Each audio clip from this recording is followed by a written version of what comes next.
Why do certain people always manage to make you feel small, anxious, or uncertain without you even realizing it? Are you trying to stop others from manipulating you, yet still reacting exactly how they want? Maybe the problem isn't there. Control it's that you handed them the keys a long time ago. The truth is, they can't control a man who no longer craves their approval. They can't manipulate someone who doesn't react out of habit. And they hold no power over a mind that has learned to master itself. So, the real question isn't, how do I stop people from manipulating me? The question is, when did I give them that power? When did you start letting someone else's mood decide your day? When did their silence begin to make you anxious? When did you start shrinking yourself just so they could feel big? That's the real enemy, not them. Not their words, not their actions. It's what you let it all do to you. Because every act of manipulation starts in the space between stimulus and response. They say something, you flinch. They pull away, you chase. They blame, you apologize. But here's the truth you need to face. No one can manipulate you unless a part of you still needs something from them. And that's where the real work begins, not with them, but with you.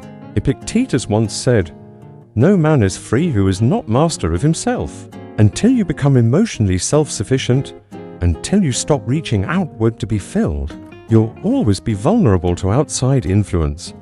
This is the hard part of the path. This is where you confront the pieces of yourself still craving validation, recognition, even love from people who never earned the right to hold those strings. And I'm not telling you to go cold. I'm telling you to go clear. Stoicism doesn't teach you to be emotionless. It teaches you to master your emotions so no one else can use them against you. To respond, not react. To pause, not panic. To observe, not absorb. Because the person who gets manipulated isn't weak, they're unaware. Unaware of their own triggers, unaware of their insecurities, unaware of how predictable their reactions have become. You want to stop being manipulated? Start noticing what makes you lose yourself. Is it when they stop replying? When someone criticizes you publicly? When they give someone else their attention? When you feel ignored, abandoned, unseen? Good. That's the entry point. That's the edge of your awareness. That's where you stop giving your power away. You see, people who manipulate others, they don't look for weakness, they look for patterns. They don't need to overpower you, they just need to understand you better. Then you understand yourself. And if they know that a small compliment makes you overextend, then we realize that manipulation doesn't come from their strength, it comes from the moment we gave away our own. Now it's time to take it back. They don't need to command you, just going silent is enough to make you chase. They don't need to threaten you, just looking disappointed makes you apologize. They don't need power, you've already handed it over. And that is the trap. They don't overpower you, you underpower yourself. So how do you fix this? How do you become the person who sees the game, but never plays it? You stop needing the outcome. You stop needing the person. You stop needing anything outside of yourself. Marcus Aurelius said, "You have power over your mind, not outside events." Realize this and you will find strength. That's the core. That's what Stoicism has always taught. The unshakable man is not the one who controls others, but the one who controls himself. They try to make you feel guilty. Let them. You know your truth. They withhold love to provoke you. Let them. You don't beg for what you can create from within. They ghost you to gain power. Let them. You detach with grace and move forward. Because once you become calm, once you become non-reactive, once you stop flinching at every mind game, they can't win anymore. Not because they stopped playing, but because you stopped responding. The moment you stop chasing what's outside you, you become a mystery. And people can't manipulate what they can't read. They can't steer a ship that doesn't drift with every current. They can't guilt someone who isn't afraid of being misunderstood. This is what separates the ordinary from the uncommon. This is what builds true presence, the kind of presence that enters a room and shifts the energy, not with volume but with gravity. Because when you're unmanipulable, people feel it. Your eyes aren't searching. Your body isn't begging. Your words are few but heavy. You speak less, they listen more. You give less, they chase harder. You give nothing away not because you're closed, but because you're full.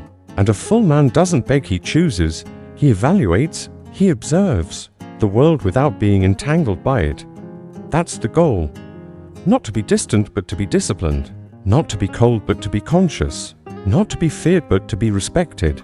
Because real respect doesn't come from being loud, it comes from being centered. You want to know what makes someone impossible to manipulate? It's not rage. It's not walls. It's not dominance. It's stillness. It's clarity. It's detachment from anything that pulls you out of alignment. When someone plays a game and you do nothing. When they expect a reaction and you smile instead. When they test you and you simply. We uncovered a truth. When you stop reacting, when you stop chasing, you become unreadable, and that's what makes you untouchable. Now let's explore why silence can shake the world around you. They try to guilt you, but you're already free from their opinion. And that is power. That's the kind of silence that makes others feel unsettled. Seneca once said, "He is most powerful who has power over himself." The world will try to provoke you. People will poke at your insecurities. Life will pull at your boundaries. And manipulation will come wearing many masks: guilt, love, anger, even charm. But if you know who you are deeply and fully, no mask can fool you. Because you've already seen your own face and you've stopped needing to see theirs. This is the path of the Stoic. The path of the silent builder. The man who walks alone when necessary. Who chooses peace over reaction. Who turns every test into a mirror, and in that mirror, he doesn't search for answers. He sharpens them. So don't try to change them.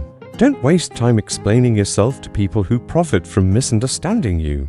Just build. Just master. Just observe. And when they try to push you off balance, don't budge. They'll call you cold. Let them. They'll call you arrogant. Let them. They'll say you've changed. Good. That's the whole point. You no longer bend for comfort. You no longer shrink to gain approval. You no longer shape yourself to fit into places that were never built to hold your power. You've outgrown manipulation, not by fighting it, but by no longer needing what feeds it. So the next time someone tries to play you, smile. Let them talk. Let them plot. Let them misread your silence. And while they do all that, you stay still. You stay grounded. You stay free. Because nothing is stronger than a man who no longer seeks control, but lives with it, and no one can manipulate that.